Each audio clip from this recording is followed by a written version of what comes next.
Hi guys, welcome to my channel, or welcome back. Today I'm going to be doing a demo slash test it out of the new Hourglass Vanish stick foundation.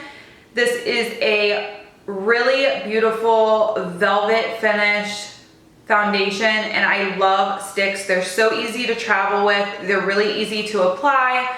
I will show you the best way to apply it. In my opinion, I did use 3 different tools to try to apply it, and I did find one that was the best. It is sold separately, but they do have a brush that comes with this. It was quite pricey, so I didn't purchase it, but I did find a brush that I already had that was much cheaper, that worked very well with it. And I am also going to wear it for 8 hours to see how it wears throughout the day. So stay tuned if you want to see how I apply this foundation and what my thoughts are on it. Thanks so much, and please don't forget to subscribe if you haven't subscribed already, and stay tuned. Okay, so I have put on my eyebrows and some of my eyeshadow, and I'm gonna go ahead and prep the face for the Hourglass foundation. So I am going to use this sample of the Hourglass Veil Primer. I got this with some of my point perks at Sephora, so I'm gonna try it since we are using the Hourglass foundation today. And it comes out in like a white, almost lotiony consistency, and I will just put that, it feels really soft. I'm just gonna put that all over my face. This primer makes the skin feel super soft. Okay, now that I have that primer on, I'm gonna go ahead and work with the Hourglass Vanish foundation. This is in the shade Buff, and it comes in this stick. So I matched my skin at the Sephora store, and this is the shade that matches me best without self-tanner, because I haven't been self-tanning lately. So I'm going to draw lines. I might be going a little overboard with this, but I like full coverage, so we'll see. All right, so I have it drawn all over the face, and it does come, well, it doesn't come with, there is a brush you can purchase separately with the Vanish Stick Foundation, and it's supposed to really help blend this out, but I'm just gonna use the Morphe M439. This is my favorite foundation brush, and I'm going to use circular motions and buff this in. It blends really easily.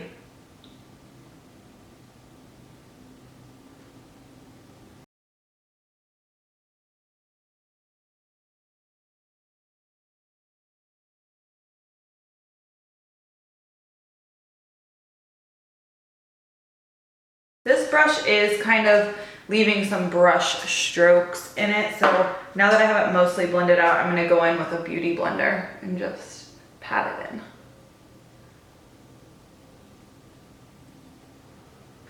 So now I've switched to the Sigma Flat Kabuki F80 because it is a flat top and it's denser, and this is probably what I should have gone in with in the first place. This doesn't give you any brush streaks, and it seems to work best with this foundation. The brush that it comes with, or that they sell separately but recommend to use with it, is a flat top brush as well, so I should have just started with this brush, but just a little tip. I will say that the beauty blender is definitely not recommended for this. So now that I have the foundation on, I'm going to conceal my under eyes. This is definitely a buildable foundation. I have medium, almost full coverage right now with how I applied it. You can leave it way more on the medium side. It's definitely not a light coverage foundation. But I am gonna go in with my Tarte Double Duty Shape Tape in order to cover my dark circles and highlight the rest of my face. I just take the shade Medium right under the eye in the hollow, and I just use a very little bit. With most concealers, I'll draw like a big triangle under the eye, but this is really heavy duty, so you don't need to use that much. And then I'll go in with light right under that medium to blend that out and make it a little lighter. And then I'll go in with light where I want to highlight too. So just a little on the forehead, down the nose, on the cupid's bow, and just a little on the chin. And now I'm going to go in with my damp beauty sponge and blend that out.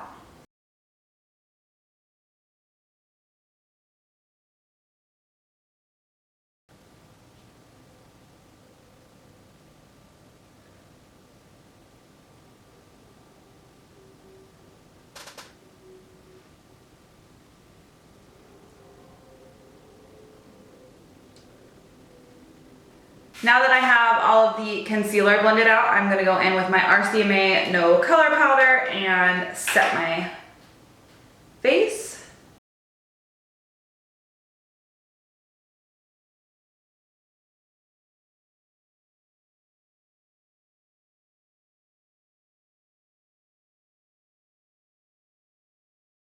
So what I'm going to do is I'm going to let this powder sit where it is, and I'm going to go in with a brush and dust some more all over my face. And the reason I'm going to do this is because when I'm testing out a foundation for the first time, I really like to test out how powder lays over top of it. So I don't always do this, but I do want to just see how it works with it layered on top.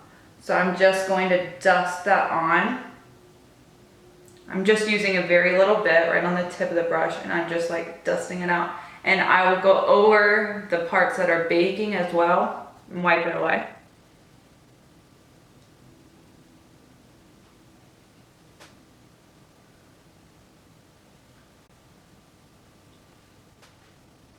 I really like the way this looks. It looks very airbrushed, very soft. I'll zoom you in just so you can see. Obviously, we are still going to bronze up the skin, highlight, do all of that. I want to see how all of those products layer on top of this foundation. So we are going to bronze up.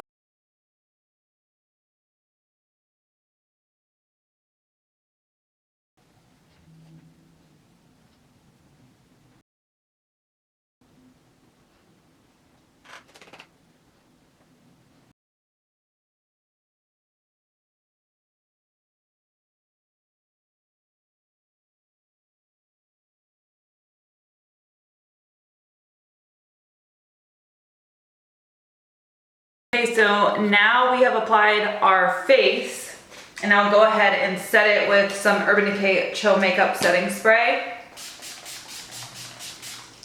And I'm gonna go ahead and finish my eyes, and I'll be right back. Okay, so I just finished off my makeup look with my eyes and my lips, and I have to say I really do love this foundation so far. It applied very easily, especially once I got the flat top kabuki brush to apply it with. And even with putting a translucent setting powder on top of it, it didn't cake up. It is a very soft, velvety finish, which I like.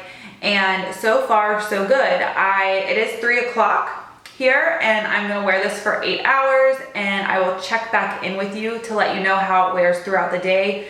I'm gonna do 8 hours because that is typically the length of time that you're going to need your foundation to perform for, whether you're going to work or out on the town or even to school. So I will wear it for 8 hours, and I will check back in with you shortly.